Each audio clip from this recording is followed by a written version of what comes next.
Cinema நேயர்களுக்கு அன்பு வணக்கம். வெல்கம் டு பிஎம்டி திரை. இந்த ஷோல ஆஸ்ட்ராக் சிங்கிள் அப்படிங்கிற தெலுங்கு திரைப்படத்தினுடைய ரிவ்யூ தான் நம்ம பார்க்க போறோம். இந்த படம் அமேசான் பிரைம்ல தமிழ் டப்பிங்கோட அவைலபிளா இருக்கு. இந்த படத்துல ஸ்ரீ விஷ்ணு, கெட்டிகா சர்மா, இவானா, வெண்ணிலா கிஷோர் மற்றும் பல நட்சத்திர பட்டாளர்கள் இந்த படத்துல நடிச்சிருக்காங்க. இந்த படத்தை வந்து பாத்தீங்கன்னா ஒரு ட்ரையாங்குலர் லவ் ஸ்டோரியாகவும் ஒரு ஃபன்ஃபில்டான ஒரு ரொமான்ஸ் டிராமாவும் கொடுக்க முயற்சி பண்ணியிருக்காங்க. இந்த படத்தினுடைய ஆரம்பத்திலேயே ஹீரோ ஸ்ரீ விஷ்ணுவை காட்டுறாங்க. இவர் ஒரு பேங்க்ல வேலை பார்த்துட்டு இருக்காரு.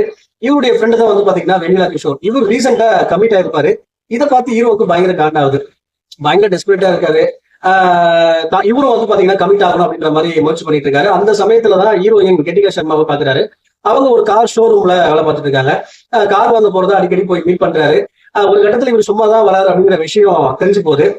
சோ இதுக்கு பிறகு இவங்களுடைய காதல் அப்படிங்கிறது என்னாச்சு, அதே போல ஹீரோ எப்படி கெட்டிகா சர்மாவை துரத்தி லவ் பண்றாங்களோ அதே போல வந்து பாத்தீங்கன்னா இவானா வந்து பாத்தீங்கன்னா ஹீரோவை துரத்தி லவ் பண்ணிட்டு இருப்பாங்க. இவங்க ஏன் ஹீரோவை துரத்தி லவ் பண்றாங்க, இவங்க ஏன் பயங்கர டெஸ்பரேட்டா இருக்காங்க, இதுக்கு பின்னாடி என்ன இருக்கு, டுவர்ஸ் ரெண்டு ஹீரோ யாரு கூட சேர்ந்தார் அப்படிங்கிறதா இந்த படத்தினுடைய மீதி கதை. இந்த படத்தை பத்தி ஆலோசனை அப்படின்னா ஒரு ஃபன்ஃபில்டான ஒரு லைட் ஹார்ட்டடான ரொமான்ஸ் டிராமாவா கொடுக்க முயற்சி பண்ணிருக்காங்க. தமிழ்ல சந்தானத்தினுடைய படம் பார்த்திருப்போம் இல்லையா, இனிமே இப்படித்தான், கிட்டத்தட்ட அந்த படம் மாதிரியான ஒரு ஃபீல்டா அந்த படத்தை பார்க்கும்போது இருந்துச்சு. அதே போல இந்த படத்துல அந்த ரொமான்ஸ் டிராமா அப்படிங்கிறது ஓரளவுக்கு நல்லாவே ஒர்க் அவுட் ஆயிருச்சு. குறிப்பா ஹியூமர், ஹீரோ ஸ்ரீ விஷ்ணுக்கும் வெண்ணிலா கிஷோருக்குமான அந்த ஹியூமர் காட்சிகள் அப்படிங்கிறது இந்த படத்துல ரொம்ப நல்லாவே ஒர்க் அவுட் ஆயிருச்சு. அதே போல இவானா ஏன் ஹீரோவை துரத்தி லவ் பண்றாங்க, அவங்க ஏன் பயங்கர டெஸ்பரேட்டா இருக்காங்க, அதுக்கு பின்னாடி இருக்கக்கூடிய அந்த சீக்ரெட், அந்த மிஸ்ட்ரி என்ன அப்படிங்கிறது எல்லாமே ஒரு மாதிரி இன்ட்ரெஸ்டிங்கா கொண்டு போயிருந்தாங்க.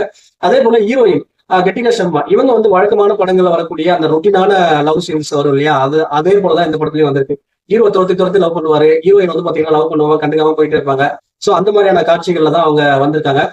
மற்றபடி ஓவராலா பார்க்கும்போது எண்ட் டு எண்டா பார்க்கும்போது ஒரு டைம் பாஸ்க்காக ஒன்ஸ் பார்க்கக்கூடிய ஒரு படம் தான். மற்றபடி இந்த படத்துல பெரிய சுவாரஸ்யமோ புதுமையோ இல்ல பயங்கரமா இருக்கு அப்படின்னு சொல்றதுக்குலாம் ஒன்றும் இல்ல. உங்களுக்கு டைம் இருந்தா ஒன்ஸ் டைம் பாஸ்க்கு இந்த படத்தை நீங்க பார்க்கலாம்.